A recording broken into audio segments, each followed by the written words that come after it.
In this video we are going to learn about land revenue system during British time. तो आज की इस video में हम लोग लैंड रेवेन्यू सिस्टम के बारे में सीखेंगे जब ब्रिटिशर लोग थे उस समय के। तो इसमें मुख्य रूप से तीन बातें आती हैं। परमानेंट सेटलमेंट, जिसको हिंदी में बोलते हैं अस्थाई बंदोबस्त, दूसरा आता है रैयतवारी सिस्टम और तीसरा महलवारी सिस्टम। आइए एक एक कर सभी को समझते हैं। परमानेंट सेटलमेंट जो है बाय लॉर्ड कॉर्नवालिस के द्वारा इसको इंट्रोड्यूस किया गया। कब? तो 1793 में। रैयतवारी सिस्टम को सर थॉमस मुनरो और अलेक्जेंडर रीड के द्वारा इसको इंट्रोड्यूस किया गया था, लाया गया था। कब? तो 1820 में। और महलवारी सिस्टम को हॉल्ट मैकेंजी के द्वारा 1822 में लाया गया था।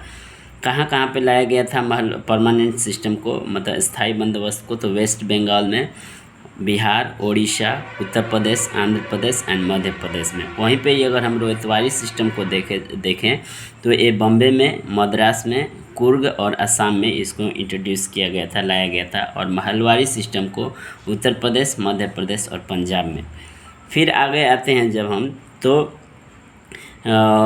जो परमानेंट सेटलमेंट था वो ब्रिटिश का जो भी अधिपत्य था, जो उसका भूमि अधिग्रहण था, उसके 90% भाग पर परमानेंट सेटलमेंट को अपनाया गया था। और रैयतवारी सिस्टम को 51% भूमि भाग पे अपनाया गया था। और महलवारी सिस्टम को 30% भूभाग पे लागू किया गया था।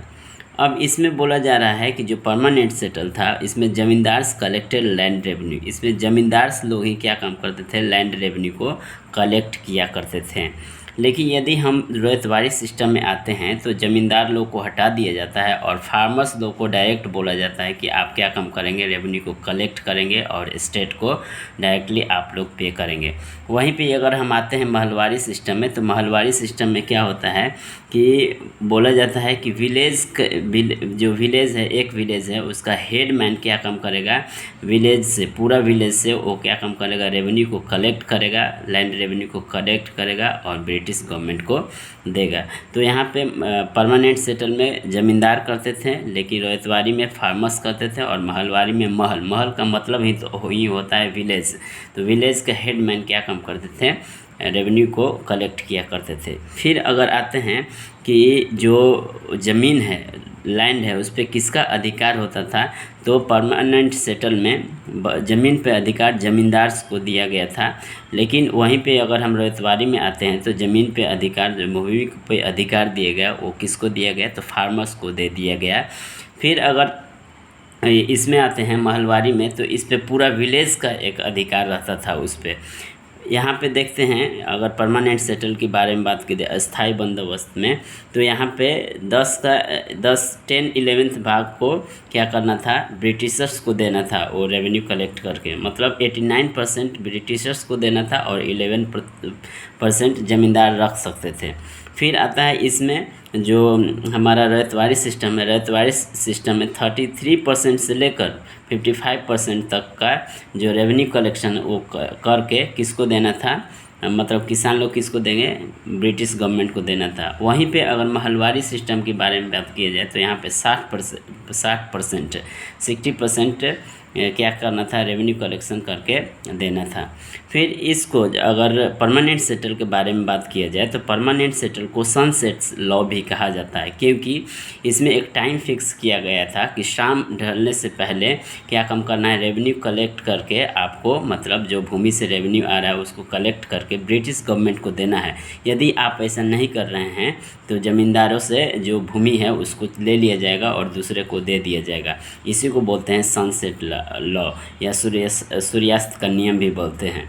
फिर यहाँ पे अगर हम देखा जाए तो सनसेट लॉ का तो ये तो परमानेंट सेटल में है, लेकिन अगर रैयतवारी सिस्टम में देखा जाए तो इसमें कोई ऐसा प्रावधान नहीं था। लेकिन इसको ना 20 से 30 साल के बाद क्या किया जाता था? पीरियोडिकली रिवाइज़ किया जाता था, पुनः इसको फिर से रिवाइज़ किया जाता था।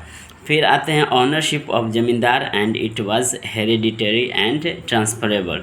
जो परमानेंट सेटलमेंट है, परमानेंट सेटल में ऑनरशिप मतलब कौन भूमि के मालिक कौन थे, तो भूमि के मालिक बनते थे ज़मींदार। और ये ऐसे हेरिडिटरी मतलब वंशानुगत, अगर ज़मींदार मर गया और ज़मींदार का बेटा है तो उसका ज़मींदारी किसको चला जाएगा, उसके बेटे को, या अगर ज़मींदार चाहे तो किसी को भी ट्रांसफ़र कर सकता है अपना ज़मींदारी सिस्टम।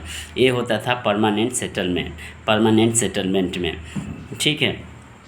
लेकिन यदि यहाँ पे बात किया जाए कि किसका राइट था, तो इसमें अगर रैयतवाड़ी सिस्टम में बात किया जाए तो रैयतवाड़ी सिस्टम में ऑनरशिप किसका होता था, ऑनरशिप फार्मर्स का ही होता था, मतलब पीसेंट्स का ही ऑनरशिप होता था। और यहाँ पे महलवाड़ी सिस्टम में बात किया जाए तो महलवाड़ी सिस्टम में ऑनरशिप किसका होता था, तो महलवाड़ी सिस्टम में ऑनरशिप महल मतलब विलेज का ही होता था, विलेज का ही ऑनरशिप होता था महलवाड़ी सिस्टम में। फिर हम आते हैं, यदि इसको और आगे थोड़ा सा देखते हैं तो इसमें एक और बात लिखा गया है कि no right to go to court if revenue collection is higher than determined. Ryotwari system में क्या था कि रैयतवाड़ी सिस्टम में कोई भी पीसेंट उनके पास ये अधिकार नहीं था कि वे कोर्ट में जा सके यदि रेवेन्यू कलेक्शन ज़्यादा हो रहा है, जो कि तय किया गया था। कितना तय किया गया था, 33% to 55%। अगर इससे ज़्यादा लिया भी जा रहा है तो किसी किसान के पास ये अधिकार नहीं था कि वो जाकर कोर्ट में इसके खिलाफ बोल सके, मतलब ये अधिकार नहीं था। फिर इसमें एक और बात बोला गया है रैयतवाड़ी सिस्टम में कि इफ़ देयर ड्राउट और फ्लड दे हैव टू पे। यदि ड्राउट आ गया मतलब सूखा आ गया, चाहे बाढ़ आ गया, इसके स्थिति में भी उनको क्या करना है, उनको पे करना ही करना है। मतलब जितना तय किया गया है टैक्स उतना पे करना ही है, लैंड रेवेन्यू को उतना ही पे करना ही है। तो ये 3 बातें आज हम लोग सीख गए, परमानेंट सेटलमेंट, रैयतवाड़ी सेटलमेंट और महलवाड़ी। ये तीनों में से क्वेश्चन ज़रूर बनने की संभावना रहती है।